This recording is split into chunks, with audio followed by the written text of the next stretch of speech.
মির্জা শায়ান মুগ্ধ পর্ব সংখ্যা ১৬ লিখেছেন জান্নাতুল ফেরদৌস মিথিলা। Call maiden. গুরুগম্ভীর কণ্ঠে শটান হয়ে এলো এডউইন। তক্ষুনি কোপর নিজ মাথা নাড়িয়ে হাঁটা ধরল উল্টো পথে। মুগ্ধ রয়ে শয়ে পা বাড়ালো মাহির কক্ষে। মুখটা কেমন গম্ভীর যুবকের, কপালে চামড়া টান টান।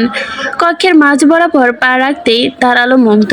ঠোঁটের ফাঁকে গুজে রাখা শিকার লম্বা এক টান বসিয়ে আলগোছে ঘাড় উঁচিয়ে তাকালো। মাথার উপর সিলিংয়ে ঝুলন্ত বড়সড় ক্রিস্টালের ঝাড়বাতি। সম্মুখে দেওয়াল জুড়ে থাকা বড় জানালাটার খোলা বিধায় সাই সাই করে বাতাস ঢুকছে পুরো কক্ষে। সেই বাতাসে মৃদু দুলানিতে ঝুলছে ঝাড়বাতি।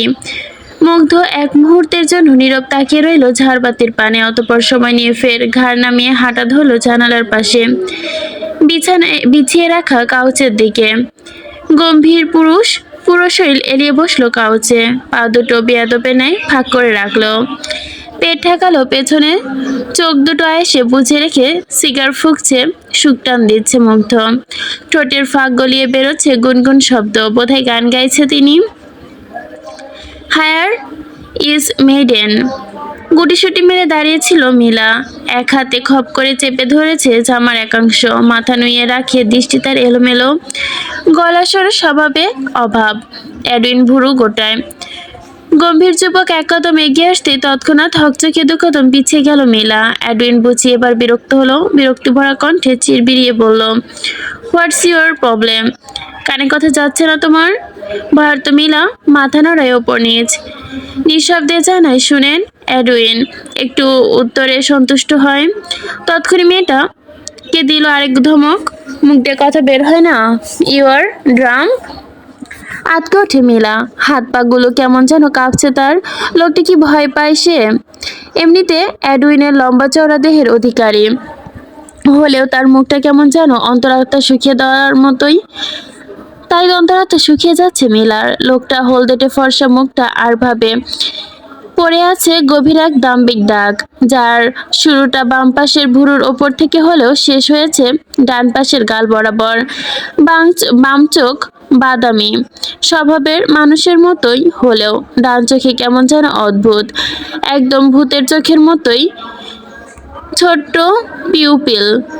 তা দেখলে ভয়েই চোটে মুখ দিয়ে কথা বেরোনো বন্ধ করে দেয় মিলার। এই যেমন এখন বেরোচ্ছে না। এদিকে মিলার এমন দীর্ঘস্থায়ী নীরবতা দেখে কি যে রাগ হলো এডউইনের। ছেলেটা এখনই দাঁত খিচে দিল আরেক ধমক। গ্লুপার স্টুপিড। আমি এখানে তোমার ঢং দেখতে আসিনি। মনস্টার মেডেনকে ডাকছে। উনি ওনার রুমে নেই কেন? কোথায় আছেন তিনি? তোমার কিছু বলে গিয়েছে?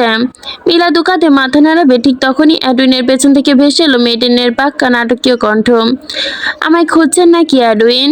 কাঙ্ক্ষিত ব্যক্তির কণ্ঠ শোনা মাত্রই শরীর ঘুরিয়ে পিছিয়ে তাকায় এডউইন। সামনে গম্ভীর মুখে দাঁড়িয়ে আছে মেডেন, গায়ের ওপর চালানো ভারী শাল, সমস্ত মুখমণ্ডলে পানি ছিটা স্পষ্ট। এডউইন এক মুহূর্ত পরখ করে মেডেনকে, শান্ত ভাবসাব, পরক্ষণে বুড়ো কুচকে সন্ধিহান গলায় শুধরায়, এত রাতে ঘর ছেড়ে কোথায় গিয়েছিলেন আপনি? মধ্যবয়সী স্মিত হাসলেন, ডান হাত দিয়ে শালের একাংশ ধীরে ধীরে নিজের ভেজা মুখখানায় মুছতে মুছতে ভাবলেশীনভাবে জবাব দিলেন, কোথায় আর যাব, ব্যাকইয়ার্ডে গিয়েছিলাম, ভাবলাম একটু হাঁটাহাঁটি করে আসি এই অন্ধকারে। এই অন্ধকারে? কথার পিঠে পাল্টা প্রশ্নে মোটেও হকচকায়নি ইরা। উল্টো পাক্কা জাত অভিনেত্রীর মতো নাটক দেখালো মুখের। গলার ব্যাপক শান্তভাবে ঢেলে স্বর বলল, আমার আবার অন্ধকারে আলো কি? দুটোই তো এক আমার জন্য। সে যাগ্গে শুনলাম মনস্টার নাকি আমায় ডাকছে। এত রাতে কোনো বিশেষ প্রয়োজন? এডউইন গম্ভীর হলো। এক হাত পকেটে ঢুকিয়ে অন্য হাত আলগোছে সামনে বাড়িয়ে ইশারা করলো এগোতে। বলল, জানি না, চলুন।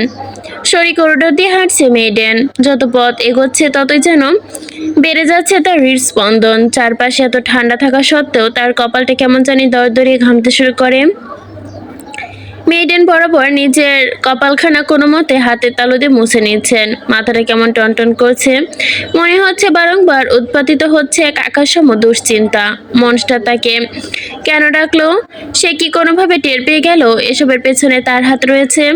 কিন্তু কিভাবে পাবে? সে তো সবটা বেশ সুরক্ষিতভাবেই করেছে। শত শত চিন্তায় জর্জরিত ইরা টের পেল না সে কখন যে তিনি মাহির কক্ষের সামনে এসে দাঁড়িয়েছে। নিজের ভাবনায় নিমগ্ন মেইডেন বিরতিহীন কদমে সামনে এগোতেই হঠাৎ ধাক্কা খেলো শক্তপোক্ত পিঠের সাথে। মেইডেন হকচকে গেল, তড়িৎ দু কদম পিছিয়ে, ঘাড় উঁচিয়ে সম্মুখে কেমন পাহাড় সমান ন্যানো শটান হয়ে দাঁড়িয়ে আছে এইডেন। মেইডেন বুঝলেন না মেইডেন হঠাৎ বুঝলেন না অ্যাডনের থেমে যাবার কারণ। তিনি খানিক দোনামোনা করে আলগোছে জিজ্ঞাসা করলেন, কি হলো? হঠাৎ দাঁড়িয়ে পড়লেন যে? গো ইনসাইড। এডেনের সোজা সবটা উত্তরে ভরকালেন এরা। ঘাড় বাঁকিয়ে পাশে তাকিয়ে খেয়াল করলেন তিনি মাহির ঘরের সামনে দাঁড়িয়ে আছে। তৎক্ষণাৎ চোখের দৃষ্টি ঘোরালো ইরা, বুড়ো কুচকে তাকালো এডেনের পিঠের দিকে। ছেলেটা হঠাৎ করে মাহির ঘরে যেতে বলছে কেন তাকে? মেডেন কেমন কাচুমাচু করছে, বারবার হাত দিয়ে ঘামর্ত মুখখানা মুছে দিচ্ছে। কণ্ঠ খাদে নামিয়ে ফের শুধালেন, কিন্তু কেন? তক্ষুনি পেছনে ঘুরলো এডেন, এক হাতে শক্ত করে চেপে ধরলো মেডেনের হাতের কনুই। ইরা কেমন যেন হতবাক হয়ে গেল ছেলেটার এমন উদ্ভট কাণ্ডে। হতবাক কণ্ঠ ফুরে যেয়ে না কিছু আরবে উনি শোনা গেল এডেনের সরু কণ্ঠস্বর, গিয়ে জিজ্ঞেস করে আসুন। কেন? কথাটা বলতে না বলতে মেডেনকে এক হ্যাঁচকা টানে ঘরের ভেতর ছুঁড়ে ফেলে দিল এডেন। মধ্যবয়সী নাতর্কিত ঘটনা তাল সামলাতে না পেরে হুমড়ি খেয়ে পড়ল মেঝেতে। বেচারি নরম সরম নাক মুখ বোধহয় থুবড়ে গেল মেঝের ঘর্ষণে। ইরা হাঁপাচ্ছে। ধীরে ধীরে মাথা তুলে সামনে তাকাতে বুকটা কেমন ছলাৎ করে উঠল তার। পায়ের ওপর পা তুলে কাউচের কাছে বসে আছে মনস্টার, ফুকসে সিগার। দৃষ্টি তার বুঝে রাখা। ইরা খানিক ঢোক গেল তা দেখে। তৎক্ষণাৎ নিজের দৃষ্টি নুয়ে হামাগুড়ি দিয়ে উঠিয়ে এসে বসলো মেঝেতে। গায়ের শালটা খানিক ঠিকঠাক করে নিয়ে ভীষণ শ্রদ্ধেয়ভাবে মাথায় কুর্নিচা নিয়ে, হ্যালো মনস্টার। মনস্টার শুনলো কিনা জানা নেই। কিচিৎ একই রকম ভাবে বসে থেকে আচমকা গম্ভীর অথচ শান্ত কণ্ঠে শুধালো, খালি হাতে এলি যে? কথাটা বোধগম্য হলো না ইরার। মধ্যবয়সী চোখে মুখে স্পষ্ট লেপটে গিয়েছে অবোধ ভাবস্রোত। মনস্টার আবার কি আনার জন্য বলছে কে জানে। মেয়েডেন আগে নেয় মাথা নুয়ে রেখে আলতোস্বরে জিজ্ঞাসা করলো, দুঃখিত মনস্টার, কিছু কি আনার কথা ছিল? এ পর্যায়ে চোখ খুললো মুগ্ধ। একই সুদর্শন যুবকের বাদামি চোখ দুটো মন লাল হয়ে আছে কেন? চোয়ালটা কেমন কটমট করছে, চিরাতাই তো স্বাভাবিক। ঘাড়টা একদিকে নড়তে নড়তে বুঝি অদ্ভুত শান্ত কণ্ঠে বলল, ওই বান্দির মেয়েটাকে যা খাইয়েছি সেটা সঙ্গে করে আনলি না কেন? এহেন বাক্যে ভরকালো মেইডেন। পুরো বদন জুড়ে তার বদলে গেল এক অদ্ভুত ঝংকার। গুছিয়ে রাখা পা দুটো মাত্রারিক্ত কাঁপছে বলে তৎক্ষণাৎ দুহাতে চেপে ধরে নিচের পা দুটো। আতঙ্কিত শুকনো ঢোক গিলে আমতা করে বলে ওঠে, কাকে? কিসের কথা বলছেন মনস্টার? আমি তো বুঝ। বাকিটা গলাতে আটকে গেল মেডেনের। আতঙ্কিত কণ্ঠস্বর কাঁপছে তার। এদিকে তার অমন হাড় ভাঙানো দেখে তিক্ত মুগ্ধে দৃষ্টি। মারির ঝকঝকে দাঁতগুলো যেন জিভের কাছে পিষে এনে হাসলো কেমন। রয়ে শয়ে উঠে দাঁড়িয়ে উচ্চস্বরে ডাকছিল, এইডেন। দরজার কাছে দাঁড়িয়েছিল বাধ্য এইডেন, হাত দুটো বড়সড় স্বাস্থ্যবান পলি ব্যাগ আর খানিকটা চাবুক নিয়ে। তখনই ঘরে ঢুকলো ছেলেটা। মনসারের কাছ থেকে দু কদম দূরত্বে দাঁড়িয়ে হাত দুটো এগিয়ে ধরলো সামনে। এদিকে মেইডেন তটস্থ, ভয়ে নিঃশ্বাস আটকে যাবার জোগাড় তার। চোখ তুলে তাকানোর সাধ্য নেই বেচারির। তিনি কেবল খেয়াল করলেন একজোড়া রক্তাক্ত কদম তার নিকটে এগিয়ে আসছে ধীরে ধীরে। মেইডেন বুঝে গেলেন এ আর কেউ নয়, স্বয়ং মনস্টার। তিনি কেমন গুটিয়ে গেলেন নিজের মাঝে। এরই মধ্যে পা দুটো হঠাৎ করে মুখোমুখি এসে থমকালো। অতঃপর মধ্যবয়সী আর কিছু ভাবতে যাবেন অমনিতেই তার মাথার তালু চুলগুলো চেপে ধরে মুগ্ধ। এহেন আতর্কিত আক্রমণে কোকি ওঠে ইরা, চোখ মুখ কুচকে ফেলে সঙ্গে সঙ্গে। মুগ্ধ তখন হাতের জোর বাড়ালো, ইরার চুলগুলো মুঠোয় চেপে ধরে মুখটা কেমন উঁচিয়ে তুললো নিজের দিকে। এহেন কাণ্ডে ভয় পেয়ে যায় মেডেনিরা। আচমকা ভুলবশত খুলে ফেলে নিজের চোখ। তখনই তার চোখাচোখি হলো হিংস্র মানবের জ্বলন্ত চোখ দুটির শোনে। ইরার নিঃশ্বাস আটকে গেল এক মুহূর্তের জন্য। তিনি কিছু বলার জন্য মুখটা খুলতে যাবেন, ঠিক তখনই খেয়াল করলেন মনস্টার নিজের বাঁ হাতটা বাড়িয়ে দিয়েছে পাশে। পেছন থেকে এডউইন নীরবে এগিয়ে এসে মনস্টারের বাড়িয়ে রাখা হাতে কোকেইন টানল। বেশ কিছুটা। এরা হকচকিয়ে ওঠে এহেন কাণ্ডে। দুহাতে মাথা নাড়াতে তখনই মনস্টারের হিংস্র থাবায় শিকার হলো তার মুখ। মুগ্ধের শক্তপোক্ত হাতের তালু চেপে ধরে ইরার নাক মুখ। বেচারির মুখ কুঁচকে রেখে সর্বশক্তি দিয়ে, তবে নাকের ফুটো দিয়ে গন্ধ আর বন্ধ হলো না যেন। নাক দিয়ে নিঃশ্বাস টানার সাথে সাথে শরীরে ঢুকে উচ্চমাত্রার ড্রাগস। ইরার চোখ লাল হয়ে উঠছে ক্রমশ, শরীর বড্ড ছটফট করছে, হাত পা ছুটছে বেশ, তবুও তিনি ছাড়া পাচ্ছে না মনস্টারের হাত থেকে। প্রায় মিনিট পাঁচেক ধরে মেডেনের মুখ চেপে রেখে হাত সরায় মুগ্ধ। দ্বিতীয়বার একইভাবে হাতটা সাফেদ রাঙা কোকেনের পাউডারে পরিপূর্ণ করে ফের চেপে ধরে মেডেনের নাক মুখ বরাবর। এক পর্যায়ে নাক মুখ দিয়ে লহু গড়াচ্ছে মেডেনের। শরীরে ছটফটানি কমে গিয়ে ভর করছে টলুনি। মস্তিষ্কটা বোধে এখন একটু একটু সজাগ তার। মুগ্ধ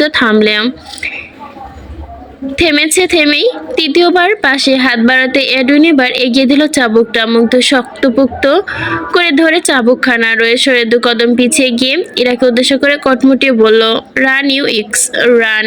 যত দ্রুত দৌড়াবি তোর বাঁচার চান্স তত বেশি। ভুলেও পায়ের গতি থামালে তোর মরণ কনফার্ম। ইরা বোধহয় শুনলো কথাটা। বাচ্চার ক্ষীণ আসে মেঝেতে ভর দিয়ে কোনো মতো উঠে দাঁড়ালো মধ্যবয়সী। টলমল পায়ে উল্টো পায়ে পা বাড়াতেই হঠাৎ করে পিঠ বরাবর আঘাত বসলো কাটা খাঁজ করা চাবুকে। তখনই ব্যথায় আর্তনাদ করে উঠল মেডেন। পা দুটো সামনে এগোনোর সাহস পেল না কেন জানি। এদিকে মুগ্ধ নামক নির্দয় মানব তৎক্ষণাৎ চাবুকে শেষ ভাগটা টানলো। মুহূর্তেই ছিন্ন বিচ্ছিন্ন হলো ইরার পিঠ। জামার অংশ ছিঁড়ে গিয়ে দেখা মিলল রঞ্চিত কাটা ঘা। মুগ্ধ থামেনি, ফের গর্জে ওঠে, রান। ইরেবা সত্যি সত্যি দৌড়াচ্ছে। টলমল পায়ে যেভাবে পারছে সেভাবে দৌড়াচ্ছে। পেছনে পেছনে ধীর পায়ে হাঁটছে মুগ্ধ। পকেট থেকে ফের একটা সিগার বের করে লাইটার দিয়ে ধরালো তাতে। মুহূর্তে ধূমীয়মান হলো মুখমণ্ডলের চারপাশ। যুবক বা হাতের আঙ্গুলের ভাঁজে সিগার ধরে রেখে এগোচ্ছে কেমন। আরেক হাতে মেঝেতে হ্যাঁচকা টানছে চাবুক। ইরা কয়েক কদম দৌড়াতেই পেছন থেকে আরেকবার আঘাত করে বসলো মুগ্ধ। ইরা বোধহয় আজ বড্ড শক্ত।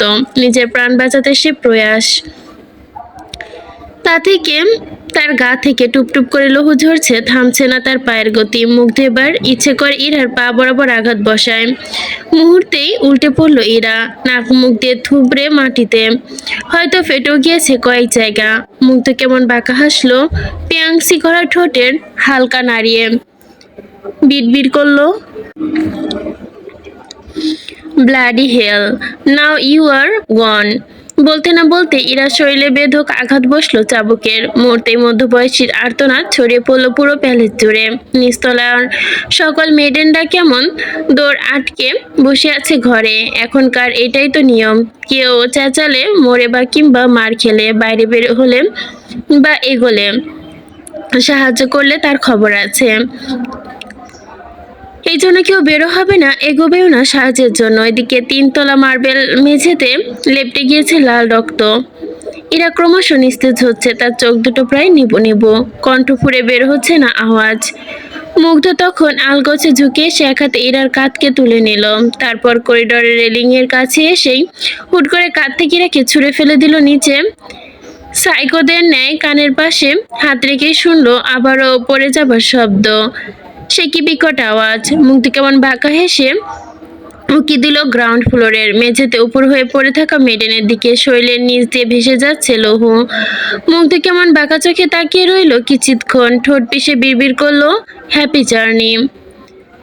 মাথাটা বোধহয় 2 টন ভার জমেছে। শরীরটা বুঝি অবেশ। হাত দুটো ছিঁড়ে যাচ্ছে কেমন। এক ভোঁতা যন্ত্রণায় ছটফটাচ্ছে সিট। চোখ দুটো পিটপিট করে খুললো কোনো রকম। চোখের সামনে সবকিছু ঝাপসা দেখাচ্ছে। অধীর বোধহয় কেউ দাঁড়িয়ে আছে। সিট তৃষ্ণার্ত কণ্ঠে কেমন ছটফটিয়ে বলল, হে, কেউ এখানে? আমি একটু পানি দাও না প্লিজ। কথাটা শেষ হওয়া মাত্রই সম্মুখে ভেসে এলো কারো দৃঢ় কণ্ঠ। গলা সমান পানির মধ্যে ডুবে থেকেও পানি চাইছো সিট? চাইলে যত ইচ্ছা সেখান থেকেই খেয়ে নাও। কণ্ঠটা বড্ড পরিচিত সিডের, এই যে মেয়েডে, সরি, এই যে অ্যাডউইনের কণ্ঠ। সিড কেমন ফুপিয়ে উঠলো তার কথা শুনে, ঘাড় বাঁকিয়ে নিজের আশপাশটা পরখ করে দেখলো সে এক বিশাল কাচের টেস্ট টিউবের মধ্যে বন্দি। গায়ে এক চিলতে শক্তি অবশিষ্ট নেই। সিট কেমন অসহায় চোখে তাকালো সম্মুখে, কষ্টে জর্জরিত হয়ে বলল, প্লিজ আমাকে ছেড়ে দিন অ্যাডউইন। বিশ্বাস করুন আমি কিচ্ছু করিনি, গতকাল ওই মেয়েটাই। সিটের কথা শেষ হবার আগে ঘর কপিয়ে হেসে উঠল অ্যাডউইন। এন হাসি শব্দে হতভম্ব সিট। কিছুক্ষণ বাদেই শুনলো অ্যাডউইনের তীক্ষ্ণ কণ্ঠ, আর কত নাটক করবে সিট, এবার অন্তত মুখ থেকে এই অদৃশ্য মুখোশটা সরাতে পারো। আকাশ ভেঙে পড়ল সিট, মুখবয়ে তার সে কি হতভম্বতা। অ্যাডওয়েনের কথা যেন কিছুতেই বুঝে উঠতে পারছে না বেচারা। তার হতবাক কণ্ঠ ফুঁড়ে অস্ফুটভাবে বেরোলো, কি বলছেন আপনি অ্যাডউইন? মুখোশ মানে? এ পর্যায়ে কঠিন হলো অ্যাডউইনের মুখবয়ে। হাত দুটো চলে গেল কোমরের পিঠে, শক্ত চোয়াল জবাব দিল, মিস্টার সিদ্ধার্থ উর্ফে ড্যানি হিলস, ইউ নো, তুমি নিকোলাসের খামারদান person, so stop pretend now. পানির মধ্যে ঘা ঝাঁকিয়ে উঠল যেন সিডের, মুখে কেমন অবিশ্বাসের ছাপ। ছেলেটা আশ্চর্য মনে কেন এহেন কথায় মুখবয় দৃঢ় করে ভাব বজায় রেখে দুর্বল কণ্ঠে যে না কিছু আড়াবে। অমনি তার চোখ দুটো গেল লাল আলোয় নিমজ্জিত ঘরটার দরজার পানে। সেখানে দিয়ে কেউ একজন ভেতরে ঢুকছে হয়তো। মানুষটার মুখ স্পষ্ট দেখলো না সিট। বলিষ্ঠ পুরুষের বা হাতের মুঠোয় গোলাকার কিছু একটা ঝুলছে, ঠোঁটের ফাঁকে জ্বলন্ত সিগার। দেখি সিট বুঝে গেল এ লোক মনস্টার ছাড়া আর কেউ না। সিট তটস্থ হলো, ভয়ার্ত শুকনো ঢোক গিলে নিজের নজর ঝুঁকালো। ওদিকে মনস্টার পদার্পণ করেছে ঘরের একদম মাঝখানে বিছিয়ে রাখা দিভানের ওপর। নিজের নির্জীব বস্তুটি দিবানের পাশে রেখে খোদ এক হাতে উঁচিয়ে রাখলো দিবানের গায়ে। সিট বেচার আতঙ্কে হাড় বাড়িয়ে উঠে বলে, মনস্টার ফরগিভ মি, বিশ্বাস করুন যা হয়েছে তা আমার কোনো দোষ নেই। মেয়েটা নিজেই গত রাত আমার ঘরে এসেছিল, আমি ওকে চলে যেতে বলেছিলাম কিন্তু। বাকিটা বলার আগে কেঁদে ওঠে সিট। এদিকে মুগ্ধ তখনও কুঠিল এসে বলে ওঠে, ঘরের দরজা কে লাগিয়েছিল সিট? এন কথাই যেন থমথম খেয়ে গেল সিট। তৎক্ষণাৎ প্রত্যুত্তর করতে গিয়ে আটকে গেল কোথাও। মুগ্ধ কেমন অদ্ভুত দৃষ্টিতে তাকিয়ে আছে সিটের মুখপানে, পায়ের ওপর পা তুলে নাচাতে নাচাতে বলল, oh shit, don't tell me now যে দরজাটা দেড় ব্যাটারি লাগিয়েছে। কজ যেই মেয়ে নিচের পরিপূর্ণ হুঁশে ছিল না, তার আবার প্রাইভেসি চিন্তা থাকবে কোত্থেকে? আটকে গেল সিট, কথা বাধা পড়লো মুখে। মুখটা হয়েছে চোরের মতো, মুগ্ধের দৃষ্টি এড়োয়নি কিছুই। সে কেমন বাঁকা হেসে বিচক্ষণ সঙ্গে বলে উঠল, তুই জানিস তো সিট, আমি আমার শত্রুর ওপর কখনো প্রত্যক্ষভাবে নজর রাখি না, বাট আমি ওদের মাইন্ড নিয়ে খেলতে পছন্দ করি। আমি তোদের ছাড় দিয়ে রেখেছি ঠিকই, তবে তোরা এটাও মাথায় রাখা উচিত ছিল, আমার ভাগে টান পড়লে আমি কাউকে ছেড়ে দিই না। থামলো মুগ্ধ, হাতের আঙ্গুলের ভাঁজে গুজে রাখা সিগারেটটা ফের ঠোঁটের ফাঁকে গুজে দিল এক বিরাট টান। অতঃপর মুখ থেকে ধীরে ধীরে ধোঁয়া ছাড়তে ছাড়তে ফের বলা শুরু করলো, প্রথম দিন থেকেই তুই ওই বান্দির মেয়ের দিকে ইন্টারেস্ট, সেটা আমি জানতাম। আমি তোকে ওয়ার্ন করেছি, তবুও তুই এগিয়েছিস। ইরার সাথে প্ল্যান করে সেই দিন ইচ্ছে করে ওকে বাগানে নিয়ে গিয়েছিলি মারার জন্য। আমি সেই দিন তোকে মেরে ফেলতাম, বাট পরে ভাবলাম থাক না, আর একটু খেলি তোর সাথে। তবে তুই যে নিজেকে খুব বেশি চালাক মনে করছিস সেটাও তো ঠিক না।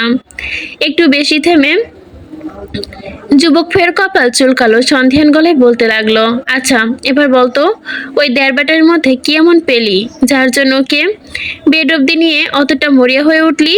কি আছে ওর মধ্যে? হ্যাঁ মানলাম, ওর চোখ দুটো একটু সুন্দর, পাপড়িগুলো ঘন ঘন, ঠোঁট দুটো মারাত্মক, হাসলে মনে হয় নির্ঘাত কলিজা ছিদ্র করে ফেলবে। মানলাম ওর বাম গালে মাংসের অভাবে টোল পড়ে, তাতে কি? হ্যাঁ এটাও মানছি ওর চুলগুলো থেকে নেশা ধরিয়ে দেওয়ার মতো গ্রান আসে, কান্না করলে চোখ দুটো মুক্তোর মতো চিকচিক করে, কথায় কথায় গাল ফোলানোর পটকা মাছের মতো, রাগ করলে নাকের পাটা লাল হয়ে ওঠে ফুলে, খাবার খাওয়ার সময় গাল ভরে খাবার খায়, ধীরে ধীরে চিবোয় বেলুনের মতো। মানুষটা একদম এইটুকুন। বলতে বলতে আনমনে বৃদ্ধা আঙ্গুল এবং তর্জনী আঙ্গুলের মধ্যকার দূরত্ব বাড়িয়ে হাতটা উঁচিয়ে তুলল মুগ্ধ। নিজ ভাবনায় নিমগ্ন থেকে ফের আওড়ালো, এইটুকুন একটা মেয়ে, পুরাই 1.5 ব্যাটারির সমান, তাও কি তেজ, কথায় কথায় ঘাড়তেরামি করে, মাঝখানে মুখ ঝামটি দিলে কপাল থেকে দু কয়েক চুল আছড়ে পড়ে গালে। আনমনে যখন হাঁটে তখন দূর থেকে ওকে দেখলে মনে হয় একটা ছোট্ট প্রজাপতি উড়ছে, একদম ছোট্ট। এক মুহূর্ত চুপ রইল মুগ্ধ। ছেলেটার চোখে মুখে স্পষ্ট মুগ্ধতা। পাশে দাঁড়িয়ে থাকে এডুইন হাঁ করে তাকিয়ে আছে। এবারে মনস্টারের সামনে না থাকলে বেচারা হয়তো এতক্ষণ নির্ঘাত নিজ গালে সপাটে কয়েকটা চর বসাতো, দেখতো সবটা কি আদৌ সত্যি কিনা। সত্যি তাহলে মনস্টার এসব বলছে কিনা। এদিকে সিট হঠাৎ কেসে উঠল। সে শব্দে ধ্যান ভাঙল মুগ্ধের। মানুষটা কি হকচকালো কিনা কে জানে, মনস্টার বলে কথা। হকচকালে থোড়ায় কাউকে বুঝতে দিবে। সে তৎক্ষণাৎ নিচের মুখবয়ের পরিবর্তন আনলো, কপালে রাগের ছাপ বসিয়ে কঠিন মুখে বলল, হ্যাঁ তো তাই বলে ওর অমন একটা বান্দির মেয়ে বেড়ে নিতে হবে? ছ্যা ছ্যা ছ্যা, কি দেখে মানুষের রুচি এমন হয় কে জানে। এদিকে সিট এখনো হাসছে মুখবয় থেকে। এতক্ষণে মুখোশটা একটানে ছিঁড়ে ফেললো, নিজের আসল রূপ এলো যুবক। হিসিয়ে বলল, এজন্যই ওকে বেড়ে নিতে চেয়েছিলাম, শত হলেও মনস্টার স্পেশাল কেউ বলে কথা। তক্ষুনি তীক্ষ্ণ দৃষ্টি নিক্ষেপ করলো মুগ্ধ, গাল বাঁকিয়ে ঠোঁট পিষে হাসলে একটুখানি, পরক্ষণে কঠিন গলায় শুধরালো, ভুল ভাবলি shit, she is just a fucking to me, তাও আবার মাত্র কয়েক মাসের জন্য। ওর প্রতি আমার বিন্দুমাত্র ফিলিংস নেই, আর কখনো হবে না। She is no one to me by the hell. বলতে বলতে পায়ের ওপর থেকে পানামায় মুগ্ধ, কঠিন করলো চল, দৃষ্টি যুগল নির্দিষ্ট করলো, একগুচ্ছ অধিপত্য ভরা কণ্ঠে বলল, যতদিন আমার কাছে আছে ততদিন শুধু আমার। এর মধ্যে ওর গায়ে আমি বাদে অন্য কেউ সামান্য ফুলের টোকা দিতে এলেও ওর দেহ থেকে প্রাণ আলাদা করার দায়িত্ব আমার। কেননা তুই তো জানিস আমি আমার ভাগে কারো ভাগ সহ্য করতে পারি না। So now keep your eyes open. বলে উঠে দাঁড়ালো মুগ্ধ।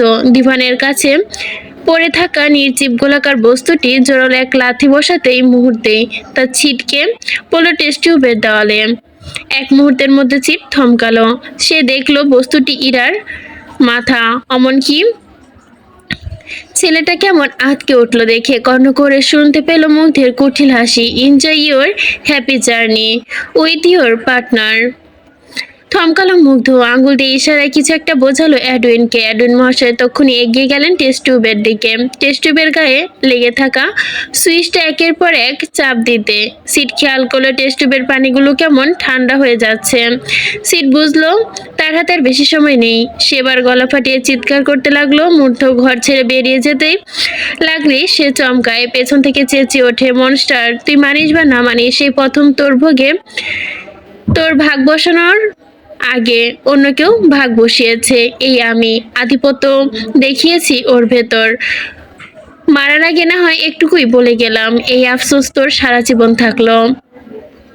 থমকালো মুগ্ধ, তার পদযুগলো চোয়াল ফুটলো, কিরমির করলো দাঁতগুলো, হাত দুটো কেমন মুষ্টিবদ্ধ হয়ে এলো আচমকায়, কপালের রগগুলো দপদপ করে জ্বলে উঠল। নির্দয় মানব এক হাতে নিজের ঘাড়টা ডলতে ডলতে এডুইনের উদ্দেশ্যে গর্জন করে বলল, টেম্পোরার বাড়া, সিদ্ধ করে জানোয়ারের বাচ্চাকে শেষ করে দে, তাড়াতাড়ি টেম্পারেচার বাড়া। এদিকে পেছন থেকে সিট তখনও চেঁচাচ্ছে, ও জলে জলে, তোর ভোগ করার আগে আমি ভোগ করে নিলাম, তাই জ্বলছে তাই না রে। নিচে হচ্ছে লেখিকার নোটস। আপনারা রেসপন্স ভালো হলে আমিও ডেইলি গল্প দিব, তাই বেশি বেশি রেসপন্স করুন, ওকে। আর হ্যাঁ শুনুন, মুগ্ধ রেড ফ্লক্স তো, হুটহাট করে ওর কাছে নরম কিছু আশা করবেন না, সময় দেন, সব হবে ইনশাল্লাহ। আর হ্যাঁ, সিট প্রেমীদের জন্য এক বালতি সমবেদনা। আসলে আমিও সিট প্রেমী ছিলাম, ভাবছিলাম ছেলেটা ভালো। साज हूँ मैं खुद से ही नाराज हूँ मैं, सीने में जो कहीं पे दबी है ऐसी कोई आवाज हूँ मैं, सुन ले मुझे तू बिन कहे, कब तक खामोशी दिल सहे, आशिकी बाजी है ताश की, टूटते बनते विश्वास की,